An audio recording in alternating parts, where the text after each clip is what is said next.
A 26-year-old male with a history of severe asthma sees you in clinic and tells you that his rescue inhaler is working, but not quite doing the trick.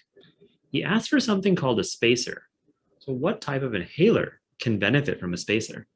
Is it a dry powder inhaler, a breath actuated inhaler, a metered dose inhaler, or a soft mist inhaler?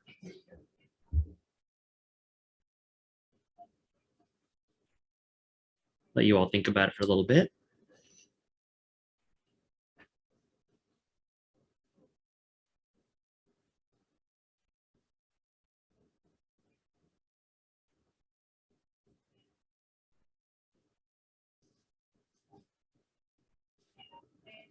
The answer is metered dose inhaler. So we'll talk about why.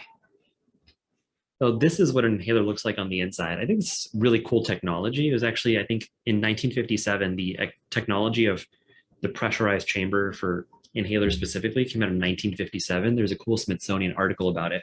Anyway, you press down on this thing and then it shoots out a high velocity spray through the expansion chamber. There's a little actuator nozzle there where it sprays stuff out.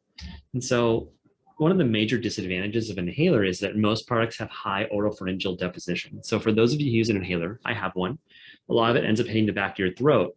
And so the drug delivery is actually not that high.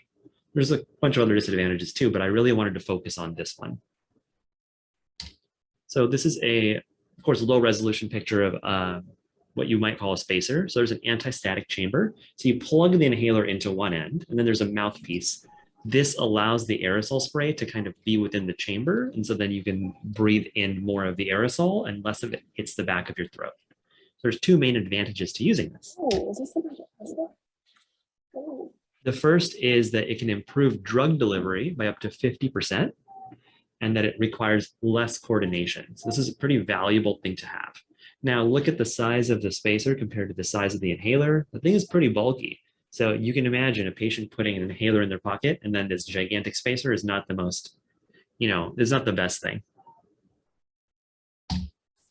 So knowing how to use your asthma inhaler is pretty important. The CDC has a 10-step guide with the spacer. So imagine trying to do all of these things if you're really just trying to get some albuterol from your rescue inhaler just because you're wheezing. It's really hard to follow all of these things. So I want you to realize that patient education is a really important thing here, and we all play a role in that. It's not just respiratory therapy. So in 1989, in chest, they actually came up with this cool study, nebulizer versus spacer for bronchodilator delivery in patients hospitalized for acute COPD exacerbations. So applies to a lot of our veterans.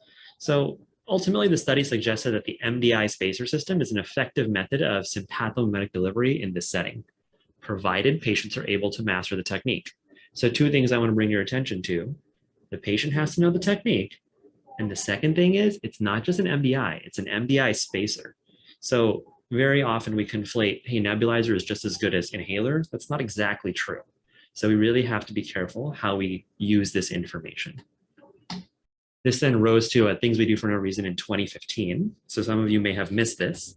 And I wanted to highlight some of the important things. So in patients with obstructive pulmonary symptoms, you can transition patients from nebulizers to MDIs early in their hospital course, unless the patient is unable to use an inhaler due to altered mental status, dementia, or other circumstances.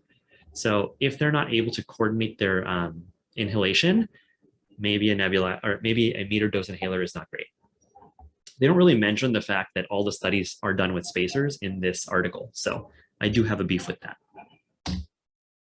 And then there was a cool perspectives in JHM for choosing wisely for preventing harm to healthcare workers. So this is something we don't think about very often, but is really important to consider.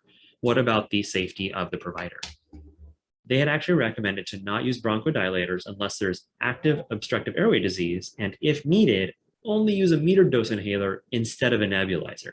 So to reduce the amount of aerosolization, they suggested this. And the implication being that more aerosolization means greater spread of COVID.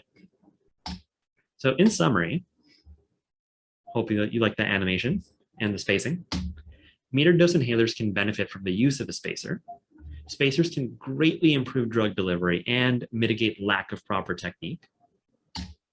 And I have a table sort of juxtaposing nebulizers versus MDI. So the amount of education for use is much lower with a nebulizer. It's just a mask, and then it kind of delivers drugs.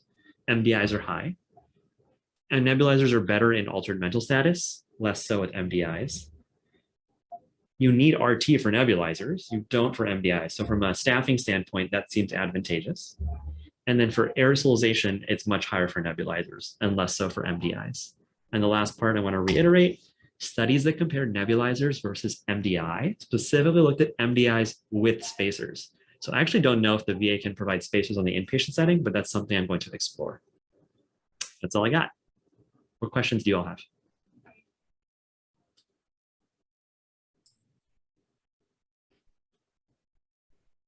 Did you see anything comparing the cost of nebulizer versus spacer with MDI? I did not. Just curious. That's a good question though.